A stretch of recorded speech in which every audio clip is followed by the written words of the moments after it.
Hello दोस्तों, कैसे हैं आप सब। आई होप कि आप सब अच्छे होंगे। दोस्तों, आज हम लोग क्लास 11 का टॉपिक नंबर 4 पढ़ने वाले हैं, जो कि है 3 वर्ग। इसके बाद हम लोग 15 इंपॉर्टेंट क्वेश्चन आंसर भी करेंगे।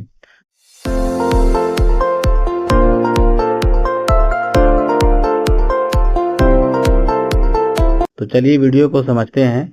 सबसे पहले दिया हुआ है सामंतवाद। सामंतवाद फ्यूडलिज्म शब्द से बना है, यानी फ्यूड का मतलब होता है भूमि का टुकड़ा। यहाँ पे आप देख सकते हैं लिखा हुआ है, मध्ययुगीन काल से पहले राजा युद्ध लड़ता था और किस तरीके से जीत हासिल करना है उसकी रणनीति भी बनाता था। लेकिन मध्ययुगीन काल आते आते राजा विलासिता के जीवन जीने लगता है और पूरे साम्राज्य को छोटे छोटे टुकड़ों में बांट देता है। वहीं पे आप देखेंगे कि एक वर्ड है सामंत। इसमें राजा एक ऐसे आदमी को दे देता है जो कि वही देख रेख करता है और यहाँ से जितने भी टैक्स या फिर जितने भी राजा से वसूली होता है वो राजा तक पहुंचा देता है। तो इस हिसाब से मध्ययुगीन काल में राजा शासन करता है। यहाँ पे आप देखेंगे 3 वर्ग। 3 वर्ग में मध्ययुगीन काल बटा हुआ था। पहला था पादरी, दूसरा था अभिजात वर्ग जिसको कुलीन वर्ग भी बोलते थे, अमीर लोग, और तीसरा था किसान। इसी 3 वर्ग के माध्यम से राजा मध्ययुगीन काल में शासन कर रहे थे। सबसे पहला वर्ग में था पादरी। पादरी में एक सबसे ऊंचे पोस्ट पर होते थे पोप, जो कि कैथोलिक चर्च के अध्यक्ष होते थे। इनका कहना था कि मैं ईश्वर के काफी करीब हूँ। इनका कहना था कि जो भी धर्म में लिखा हुआ है उसको चुपचाप से मानो। अगर कोई नौकरी पाना चाहता है तो पढ़ाई से नहीं होगा बल्कि कैंडल जलाने से होगा। तो आप समझ सकते हैं कि मध्ययुगीन काल में धर्म का बहुत ही वर्चस्व बढ़ा हुआ था। अगर कोई ईश्वर की निंदा करता है तो उसे मृत्यु दंड दिया जाता था, जिसे कहा जाता था ईशा निंदा। तो आप समझ सकते हैं कि धर्म का कितना बड़ा वर्चस्व था। यानी धर्म के बारे में, पोप के बारे में, ईश्वर के बारे में कोई कुछ कह ही नहीं सकता था। उसके बाद यहाँ दिया हुआ है पोप का आवास, जो कि इटली में होता है। यानी इटली से ही पोप लोग अपने धर्म को फैलाया करते थे। पोप के अंडर में थे पादरी और बिशप। पादरी का मुख्य काम था पूजा पाठ का काम करना और बिशप का काम था चर्च के संपत्ति की देख रेख करना। यानी जितने भी संपत्ति थे उन सब की देख रेख, उन सब की हिसाब किताब रखने वाला था बिशप, जो कि चर्च के अंडर में ही रहकर काम करता था। आपको बता दें कि पादरी, पोप या बिशप कोई आम लोग नहीं बनते थे। इनमें एक कंडीशन था कि वो पुरुष होने चाहिए और उसके बाद पोप, पादरी और बिशप कभी भी शादी नहीं किया करते थे। आगे दिया हुआ है मोनेस्टी।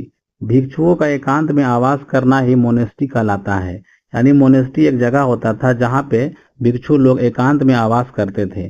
जो पुरुष होते थे उनको कहा जाता था मोंक और महिला को कहा जाता था नन। आगे दिया हुआ फ्रायर। जो घूम घूम कर ईसाई धर्म का प्रचार करते थे उनको फ्रायर कहा जाता था। दूसरा वर्ग में आता है अभिजात, यानी अमीर लोग। इसी को ही राजा अपने साम्राज्य का छोटा छोटा टुकड़ा बांट कर दिया हुआ था, जो कि ये किसान पर नियंत्रण करते हैं और किसानों से खेती करवाते हैं और जितना भी टैक्स वसूल होता है वो सब राजा को पहुंचा देते हैं। इसके बाद दिया हुआ है मेनर, यानी अभिजात का आवास। यानी जितना भी बड़ा साम्राज्य था उसमें लॉर्ड लोग यानी सेन्योर लोग राज करते थे और जितना भी खेती था, उसके बगल में चर्च था, तो इस सारे को देख रेख करने के लिए छोटा सा बड़ा सा किला बनाया जाता था। उसी किले का नाम था मैनर, जहां अभिजात वर्ग लोग रहते थे। उसके बाद दिया हुआ है नाइट। किसानों में से जो लोग अच्छे घुड़सवार थे उनको नाइट कहा जाता था। नाइट को भी युद्ध में अच्छे बहादुरी के लिए उनको भूमि दिया जाता था, जिसे फीफ कहा करते थे। और तीसरा वर्ग है किसान, जो कि इनका मुख्य काम था दोनों वर्गों का भरण पोषण करना है। यानी राजा की बात मानना और उसके बाद लॉर्ड यानी सेन्योर का बात मानना। किसान 2 तरह के होते थे, एक थे स्वतंत्र और दूसरे थे सर्फ। स्वतंत्र कभी खेती करते थे, कभी नहीं करते थे, लेकिन सर्फ लोग खेती क्या करते थे। इसी को ही कृषक दास कहा जाता है। और सबसे पहले सामंतवाद फ्रांस में फैला था, ये भी आप याद रखेंगे। ये लगभग 7वीं शताब्दी में ही फैल गया था। उसके बाद 6ठी सदी में जर्मन के कुछ जनजाति होते हैं जिनका नाम होता है एंजिल और सैक्सन। ये लोग इंग्लैंड में जाकर बस जाते हैं, जिसके बाद इंग्लैंड का नाम एंजिल लैंड हो जाता है। इसी को लोग बोलते बोलते एंजिल लैंड से इंग्लैंड कर देते हैं। यानी जो आज इंग्लैंड है उसी का पुराना नाम था एंजिल लैंड। 11वीं सदी में विलियम प्रथम इंग्लैंड में कब्जा कर लेते हैं और उसको 180 लोगों में बांट देते हैं। यानी पूरे इंग्लैंड को 180 लोगों को बांट देते हैं इस तरीके से, इसी को ही कहा जाता है पूरा का पूरा सामंतवाद। तो आई होप कि दोस्तों आपको शॉर्ट में ही मैंने पूरा समझाने का प्रयास किया है। तो चलिए आगे बढ़ते हैं और क्वेश्चन आंसर को करते हैं। सबसे पहले हम लोग पिछले वीडियो का क्वेश्चन देख लेते हैं। क्वेश्चन था मंगोल साम्राज्य में बाज किस पर लागू होता था। बाज एक तरह का टैक्स हुआ करता था।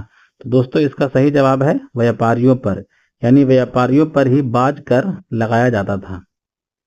और आज का पहला सवाल, सामंतवाद सबसे पहले किस देश में फैला। राइट आंसर है फ्रांस। अगला सवाल है, किस अपराध के लिए मृत्यु दंड दिया जाता था जिसे ईशा निंदा कहते थे।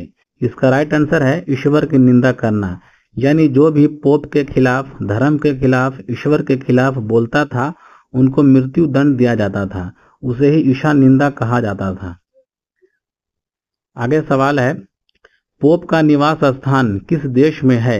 राइट आंसर है इटली। अगला सवाल है, ताइत क्या था। राइट आंसर है धार्मिक कर, यानी राजा पोप लोगों को इतना पावर दे रखा था कि वो अपने हिसाब से टैक्स भी वसूल किया करते थे। इसी में एक था ताइत कर और एक था टाइल कर।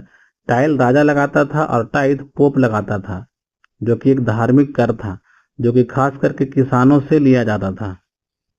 अगला सवाल है, घूम घूम कर ईसाई धर्म का प्रचार करने वाले भिक्षु को क्या कहते थे। राइट आंसर है फ्रायर, यानी इनको फ्रायर कहा जाता था। अगला सवाल है, किसी संस्था से जुड़ा व्यक्ति क्या कहलाता था।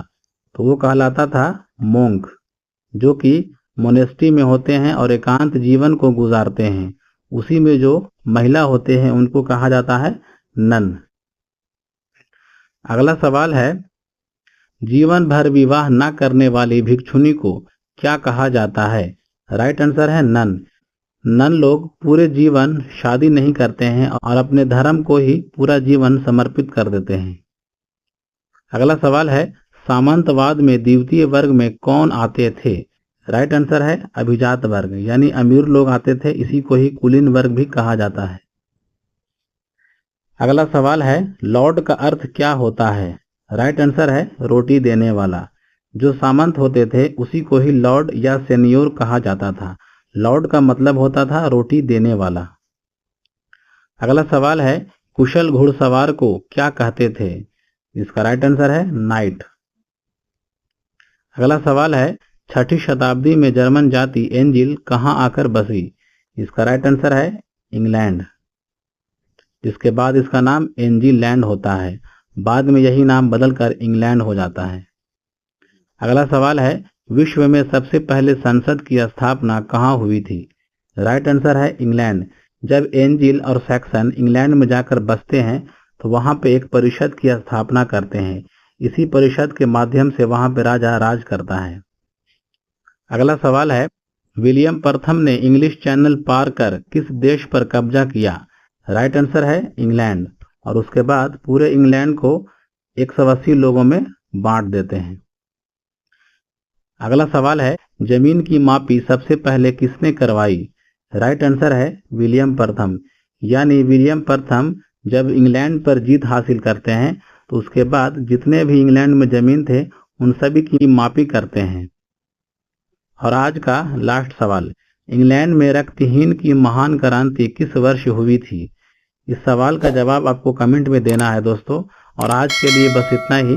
मिलते हैं हम लोग फिर अगले वीडियो में कुछ नए टॉपिक को लेकर।